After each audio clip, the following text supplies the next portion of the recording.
കർത്താവിന്റെ അതിപരിശുദ്ധ നാമം ഈ പ്രഭാതത്തിലും മഹത്വപ്പെടുമാറാകട്ടെ. എല്ലാ സഹോദരങ്ങൾക്കും വേഗം വരുന്ന യേശുക്രിസ്തുവിന്റെ അനുഗ്രഹീത നാമത്തിൽ ക്രിസ്തീയ വന്ദനത്തെ അറിയിക്കുന്നു. ഒരു ദിവസം കൂടെ ദൈവം ദാനമായി നൽകിയ ദൈവത്തിന്റെ ദയയും വിശ്വസ്തതയും ഓർത്ത് നന്ദി നിറഞ്ഞ ഹൃദയത്തോടെ നമുക്ക് സ്തോത്രം ചെയ്യാം. യഹോവ നല്ലവനും കഷ്ട ദിവസത്തിൽ ശരണവുമാകുന്നു. തങ്ങൾ ആശ്രയിക്കുന്നവരെ അവിടുന്ന് അറിയുന്നു. പ്രിയ സഹോദരങ്ങളെ, ആശ്രയിച്ചവരെ അറിയുന്ന ഒരു ദൈവമുണ്ട്. അതുപോലെ അവൻ എന്നോട് പറ്റിയിരിക്കാൻ ഞാൻ അവനെ ഉയർത്തും. ആശ്രയിക്കാൻ തയ്യാറാകൂ. നമ്മെ അറിയുന്ന ഒരു ദൈവം. തങ്ങൾ ഏകാഗ്രചിത്തന്മാരായിരിക്കുന്നവർക്ക് വേണ്ടി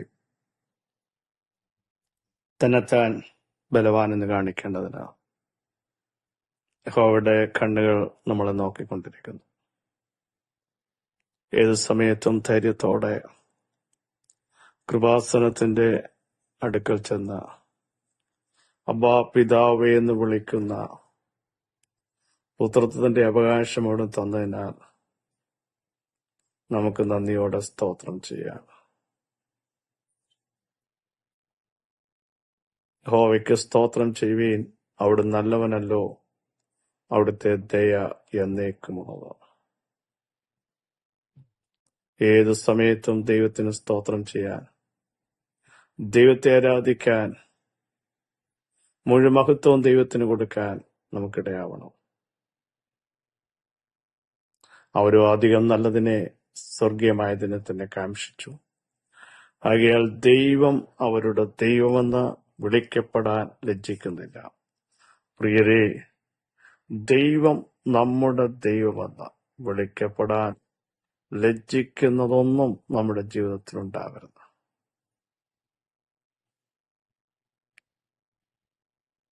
ദൈവം നമ്മുടെ ദൈവമെന്ന് വിളിക്കപ്പെടാതിരിക്കാൻ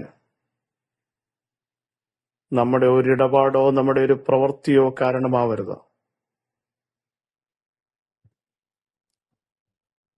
ഏറ്റവും നല്ലതിനായി നമ്മൾ ഈ ദിവസങ്ങൾ നോക്കിക്കൊണ്ടിരിക്കണം. നമ്മുടെ കർത്താവിന്റെ വരവ് വാതിക്കലായിരിക്കുന്നുവെന്ന് സംഭവങ്ങൾ വിളിച്ചറിയിക്കുമ്പോൾ അവിടുത്തെ വരവിനെ ബന്ധപ്പെടുത്തിക്കൊണ്ട് നമുക്ക് മുൻപോട്ട് പോകാൻ ഇടയാവണം. വരുവാനുള്ളവൻ വരും, താമസിക്കുകയില്ല. എന്റെ നീതിമാൻ വിശ്വാസത്താൽ ജീവിക്കുമെന്ന് ശക്തമായി പ്രഖ്യാപനം ചെയ്യാൻ നമുക്കിടയാവണം. ശമൂവേലിന്റെ പുസ്തകം 2 ശമൂവേൽ 6:21. ദാവീദ് മീഖലിനോട്, യഹോവയുടെ ജനമായ ഇസ്രായേലിന് പ്രഭുവായി നിയമിപ്പാൻ തക്കവണ്ണം നിന്റെ അപ്പനിലും അവന്റെ സകല ഗൃഹത്തിനുപരിയായി എന്നെ തിരഞ്ഞെടുത്തിരിക്കുന്ന യഹോവയുടെ മുൻപാകെ, അതേ യഹോവയുടെ മുൻപാകെ ഞാൻ നൃത്തം ചെയ്യും. സ്തോത്രം. സംഭവ പശ്ചാത്തലം നമുക്കെല്ലാം വ്യക്തമായി അറിയാവുന്ന ചരിത്രമാണ്. യഹോവയുടെ പെട്ടകം ഓബേദ്ഏദോമിന്റെ വീട്ടിൽ 3 മാസം ഇരുന്നു. യഹോവ ഓബേദ്ഏദോമിനെയും അവന്റെ കുടുംബത്തെയൊക്കെയും അനുഗ്രഹിച്ചു. ദൈവത്തിന്റെ പെട്ടകം നിമിത്തം യഹോവ ഓബേദ്ഏദോമിന്റെ കുടുംബത്തെയും അവനുള്ള സകലത്തെയും അനുഗ്രഹിച്ചു എന്ന് ദാവീദ് രാജാവിന് അറിവ് കിട്ടിയപ്പോൾ ദാവീദ് പുറപ്പെട്ടു. ദൈവത്തിന്റെ പെട്ടകം ഓബേദ്ഏദോമിന്റെ വീട്ടിൽ നിന്ന് ദാവീദിന്റെ നഗരത്തിലേക്ക് സന്തോഷത്തോടെ കൊണ്ടുവരികയാണ്. ഈ കൊണ്ടുവരുന്ന സമയത്ത് ദാവീദ് പഞ്ഞി നൂലങ്കി ധരിച്ചുകൊണ്ട് പൂർണ്ണ ശക്തി, രാജാവാണ്, രാജകീയ വസ്ത്രം അഴിച്ചു മാറ്റി പഞ്ഞി നൂലങ്കി ധരിച്ചുകൊണ്ട് പൂർണ്ണ ശക്തിയോടെ യഹോവയുടെ മുൻപാകെ, അല്ലെങ്കിൽ പെട്ടകത്തിന്റെ മുമ്പാകെ, ദൈവ സാന്നിധ്യത്തിന്റെ മുമ്പാകെ നൃത്തം ചെയ്യാൻ ഇടയായി തീർന്നു. പ്രിയരെ, രാജാവിന്റെ മുമ്പിൽ നമ്മുടെ സ്റ്റാറ്റസ് മാറ്റിവെച്ച്, നമ്മുടെ ഡിഗ്നിറ്റി മാറ്റിവെച്ച്, പൊസിഷൻ മാറ്റിവെച്ച് ആരാധിക്കാൻ തയ്യാറാകണം. നമ്മുടെ സ്ഥാനമല്ല വലുത്, നമ്മുടെ കഴിവല്ല വലുത്. നമുക്കും ഇതേ ഉയർന്നിരിക്കുന്ന രാജാതി രാജാവും കർത്താതി കർത്താവും, താൻ മാത്രം അമർത്യതയുള്ളവനും അടുത്തുകൂടാത്ത വെളിച്ചത്തിൽ വസിക്കുന്നവനും ഭൂരാജാക്കന്മാർക്ക് അധിപനുമായ കർത്താവിന് നന്ദി നിറഞ്ഞ ഹൃദയത്തോടെ സ്തോത്രം ചെയ്ത് അവിടുത്തെ വാഴ്ത്താൻ ഇടയാവണം. അങ്ങനെ ദാവീദ് രാജാവ് പെട്ടകത്തിന്റെ മുമ്പിൽ നൃത്തം ചെയ്യുക. പിന്നീട് പെട്ടകം കൊണ്ടുവന്ന് അതിനായി ഒരുക്കിയിരിക്കുന്ന സ്ഥലത്ത് വെച്ചു. എന്നിട്ട് യാഗങ്ങൾ കഴിച്ചു. ദാവീദ് തന്റെ കുടുംബത്തെ അനുഗ്രഹിക്കേണ്ടതിന് മടങ്ങി വന്നപ്പോ, ദാവീദിന്റെ ഭാര്യ ശൗലിന്റെ മകളാണ്, രാജകീയ കുടുംബത്തിൽ ജനിച്ചവളാണ്, ദാവീദിനെ എതിരേറ്റു വരികയാണ്. നമുക്കറിയാം സംഭവമൊക്കെ.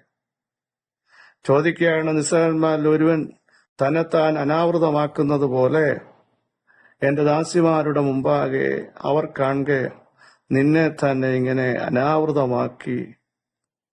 നീ എന്താണ് ഇങ്ങനെ ചെയ്തത്? ഇസ്രായേലിന്റെ രാജാവ് ഇങ്ങനെ കാണിച്ചത് എന്താണ്? ആ രാജാവിന്റെ ആ സ്റ്റാറ്റസ് നഷ്ടപ്പെടുത്തിയല്ലോ എന്ന് പറഞ്ഞു. ദാവീദിനെ പരിഹസിക്കുക. ദാവീദിന് പറയാനുള്ളത്, മീകളെ, നീ രാജകുമാരിയായിരിക്കാം, ഞാനൊരു ഇടയച്ചെറുക്കനായിരുന്നു, കാട്ടിലായിരുന്ന എന്നെ ഇശയുടെ മറ്റു മക്കൾ പ്രഗത്ഭരും ശക്തനുമായിരുന്നു. അവരുടെ മേലൊന്നും വീഴാത്ത അഭിഷേക തൈലം കാട്ടിൽ കിടന്ന എന്റെ മേൽ വീണത്, എന്നെ അഭിഷേകം ചെയ്തത് എന്റെ അപ്പനും അമ്മയല്ല, സഹോദരങ്ങളുടെ റെക്കമെൻഡേഷൻ അല്ല, ദൈവത്തിന്റെ അരുളപ്പാട് ശമൂവേലിന്റെ മേൽ വന്നപ്പോ ഇവനെ എനിക്ക് ബോധിച്ചു എന്ന് പറഞ്ഞ് എന്നെ അഭിഷേകം ചെയ്ത, കാട്ടിൽ ആടുകളെ മേയ്ക്കുന്ന കോല് എന്റെ കയ്യിലുണ്ടായിരുന്നു. ഇപ്പോ ആ കോല് മാറ്റിയിട്ട്, ആടുകളെ മേയ്ക്കുന്ന വടി മാറ്റിയിട്ട് എന്റെ കയ്യിൽ രാജദണ്ഡ് തന്നതാ. മീകളെ, നിന്റെ പിതാവല്ല, സർവശക്തനായ ദൈവമാണ് എന്നെ ഈ പൊസിഷനിലേക്ക് കൊണ്ടുവന്നത്. അതുകൊണ്ട് ആ ദൈവത്തിന്റെ മുമ്പാകെ ഇതിലും അധികമായും ഞാൻ നൃത്തം ചെയ്യും. ദൈവമാണ് എന്നെ ഉയർത്തിയത്, ദൈവമാണ് എന്നെ കൊണ്ടുവന്നത്, ദൈവമാണ് എന്നെ നടത്തിയ ദൈവത്തെ എനിക്ക് ആരാധിക്കാതിരിക്കാൻ പറ്റത്തില്ലെന്ന് ദാവീദ് ഒരു പ്രഖ്യാപനം ചെയ്തു. പ്രിയ സഹോദരങ്ങളെ, ഇന്ന് പകലിലും ദാവീദിന് പറയാനുള്ള ഒരു പ്രസ്താവന അടുത്തത് ഇങ്ങനായിരിക്കും: എളിയവനെ പൊടിയിൽ നിന്നും ദരിദ്രനെ കുപ്പയിൽ നിന്നും ഉയർത്തി പ്രഭുക്കന്മാരോട് കൂടെ, തന്റെ ജനത്തിന്റെ പ്രഭുക്കന്മാരോട് കൂടെ തന്നെ ഇരുത്തുന്ന ഒരു ദൈവത്തെയാണ് നമ്മൾ സേവിക്കുന്നത്. പ്രിയ സഹോദരങ്ങളെ, ഒത്തിരി പേർ യോഗ്യരായിട്ടുണ്ടാവാം, പക്ഷേ എസ്തേറെ അനേക യുവതികളെ അണിയിച്ചൊരുക്കി നിർത്തിയെങ്കിലും എസ്തേറിനെ രാജാവിന് ബോധിച്ചതുപോലെ ഈ ദിവസങ്ങൾ കുടുംബക്കാരുടെയും കൂട്ടുകാരുടെയും നാട്ടുകാരുടെയും വീട്ടുകാരുടെയും ചർച്ചക്കാരുടെയും മുമ്പിൽ മനുഷ്യൻ വില കൽപ്പിക്കാത്തതിനെ, തള്ളിക്കളഞ്ഞതിനെ, മാറ്റി നിർത്തുന്നതിനെ ആദരിക്കുന്ന ദൈവത്തിന്റെ കരം അർഹിക്കാത്ത സ്ഥാനത്ത് നമ്മളെ എത്തിക്കുമ്പോൾ, ചിന്തിക്കാത്ത ഇടത്ത് ദൈവം നമ്മളെ കൊണ്ടുവരുമ്പോൾ, തിരിഞ്ഞു നിന്നിട്ട് പറ, കർത്താവേ, അങ്ങാണ് ഞങ്ങളെ കൊണ്ടുവന്നത്, അങ്ങാണ് ഞങ്ങളെ നടത്തിയത്, അങ്ങാണ് ഞങ്ങളെ കർത്താവെ മുൻപോട്ട് പോകാൻ പ്രേരിപ്പിച്ചത്, അതിനായി നന്ദി പറയുന്നു എന്ന് പറഞ്ഞ് ദൈവത്തെ ആരാധിക്കാൻ തയ്യാറാകണം. സ്ഥാനമല്ല വലുത്, സ്ഥാനം നൽകിയ ദൈവമാണ്. പ്രിയ സഹോദരങ്ങളെ, നിങ്ങളെയും കുടുംബത്തെയും തലമുറകളെയും കഴിഞ്ഞ നാളുകളിൽ യാതൊരു അർഹതയുമില്ലാത്ത ഇടത്ത് നിന്ന് ഇത്രത്തോളം യഹോവ ഞങ്ങളെ കൊണ്ടുവന്നു എന്ന് പറഞ്ഞ് ദൈവത്തെ മഹത്വപ്പെടുത്താൻ എത്ര പേർ തയ്യാറുണ്ട്? ദാവീദ് അതാ പറഞ്ഞത്. നമ്മുടെ കുറിവാക്യം ഒന്നുകൂടെ ശ്രദ്ധിക്കൂ. ദാവീദ് മീകളിനോട്, യഹോവയുടെ ജനമായ ഇസ്രായേലിന് പ്രഭുവായി നിയമിപ്പാൻ തക്കവണ്ണം നിന്റെ അപ്പനിലും അവന്റെ സകല ഗ്രഹത്തിലുപരിയായി എന്നെ തിരഞ്ഞെടുത്തിരിക്കുന്ന യഹോവയുടെ മുൻപാകെ, അതേ യഹോവയുടെ മുൻപാകെ ഞാൻ നൃത്തം ചെയ്യും. ഞാൻ ഇനിയും ഇതിലധികഹീനനും നിന്റെ കാഴ്ചയ്ക്ക് എളിയവനുമായിരിക്കും എന്ന് പറയുക. സ്തോത്രം.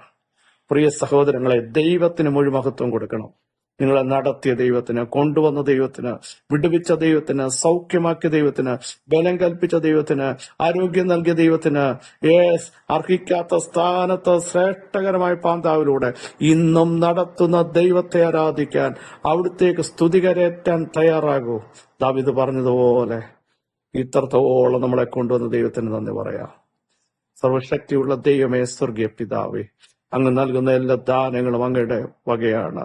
ഞങ്ങളെ നടത്തുന്ന വിധങ്ങൾക്ക് സ്തോത്രം, കൊണ്ടുവന്ന വഴികൾക്ക് സ്തോത്രം. അങ്ങ് ഞങ്ങളെ എവിടെ എത്തിക്കുന്നോ അവിടെ എല്ലാം നന്ദി നിറഞ്ഞ ഹൃദയത്തോടെ കർത്താവേ, പറഞ്ഞു തീരാത്ത ദാനങ്ങൾ നിമിത്തം നന്ദി പറയാൻ ഇത്രത്തോളം യഹോവ സഹായിച്ചു.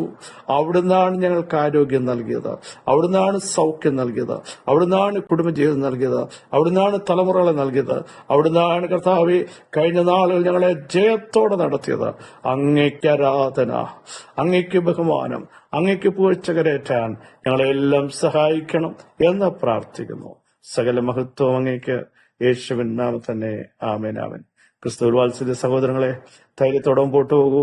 നമ്മുടെ കർത്താവ് വലിയവൻ, അത്ഭുതങ്ങളെ ചെയ്യുന്നവൻ. ഈ വചനങ്ങൾ അവിടെ സഹായിക്കട്ടെ. ക്രിസ്തു യേശുവിൽ നിങ്ങളുടെ സഹോദരൻ പ്രസ്ബിജു.